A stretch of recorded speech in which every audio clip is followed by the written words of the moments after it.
Bonjour à tous, je vous refais une petite vidéo. Du coup, je vais relancer des œufs en couveuse qui me restaient. Donc, je vais vous expliquer un petit peu les œufs. Vous allez voir au niveau des tailles, c'est ce que j'expliquais dans l'autre vidéo. Il y a vraiment deux poules différentes qu'on produit, c'est certain, parce que vu la taille des œufs, ça n'a rien à voir. Et ils n'étaient pas au même emplacement dans le poulailler. Donc voilà, la couveuse, vous l'avez déjà vue. Donc là, j'ai tout nettoyé, remis les alvéoles. Donc là, hop, on a la lumière, c'est parfait.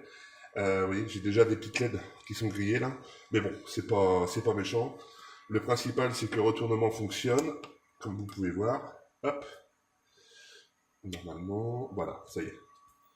Donc là, le retournement fonctionne bien, comme on peut voir, voilà. Ça, c'est important.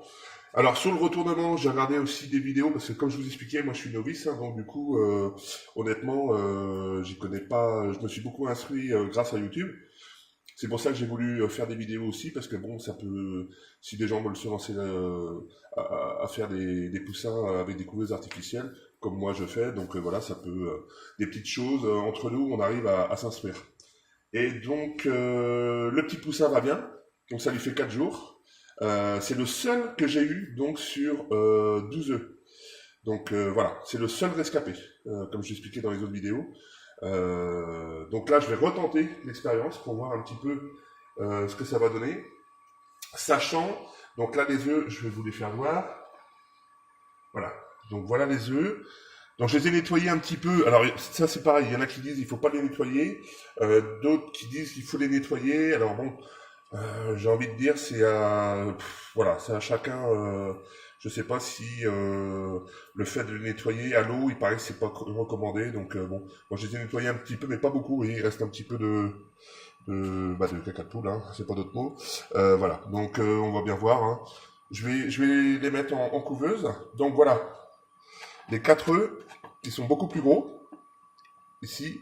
Et là, donc, ça nous fait 2, 4, 6, 8 petits œufs, vraiment des petits œufs. Voilà, regardez un petit peu la taille. C'est vraiment tout petit. Celui-ci, il est encore plus petit.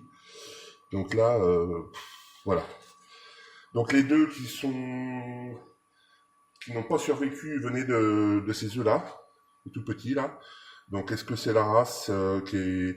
Moi, pour moi, c'est ça. Hein, ils sont vraiment très fragiles. C'est des toutes petites poules. Je referai une vidéo pour vous faire voir mes poules. Il faut absolument que je la fasse pour que vous compreniez mieux. Voilà. Donc là, on va mettre les œufs. Donc la pointe vers le bas. Hein. Ça, c'est pareil, je l'ai appris sur YouTube, hein, pour tout vous dire. Voilà. Moi, je les espace comme ça, comme on a de la place. Hein. Ça n'a rien de les coller. La pointe vers le bas. On va les différencier. Celui-ci, je vais peut-être le mettre plus vers l'intérieur. Voilà. Comme ça. Et là, on a nos petits œufs. Ah, quoique, non. J'en ai encore un. J'ai dit des bêtises. J'en ai encore un gros ici. Voilà, c'est ça. Et tous les autres, c'est des tout petits que je vais mettre légèrement en décalé. Pour pas les... Et ils sont tellement petits que ils coulent même pas complètement dans l'alvéole. Voilà. Et on a... Ah ben non, il y a encore un gros ici que j'avais pas vu, voilà. Qui fait partie de la même couvée, on va dire. Hop, hop, voilà. Et voilà. Vous voyez, c'est vraiment des... Vous voyez la différence entre donc du coup 2, 4, 6 œufs assez gros, enfin on va dire d'une taille à peu près normale, et là des tout petits. Donc on verra le résultat. Hein. Pour en revenir sur la couveuse, je l'avais déjà dit, mais je leur dis, je l'ai acheté sur Cdiscount, à peine 50 euros. Le seul bémol, c'est ce que je disais, et je leur dis, parce que moi je trouve ça pas normal, il n'y avait pas de notice en français. Donc voilà, je tiens à le dire, sinon bon, ça fonctionne bien, il n'y a pas de souci, mais voilà, pour vous donner un ordre d'idée, vous pouvez avoir une couveuse comme ça pour, je crois que c'est 48 euros de mémoire. Donc ça reste bon, abordable, quoi, on va dire. C'est une somme, mais bon, une fois que vous l'avez, vous l'avez. Hein.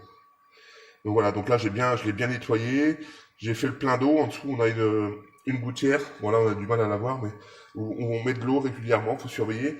Il y a une pipette qui fournit pour pouvoir remplir en fait la gouttière d'eau, qui sert notamment donc à apporter un certain taux d'humidité.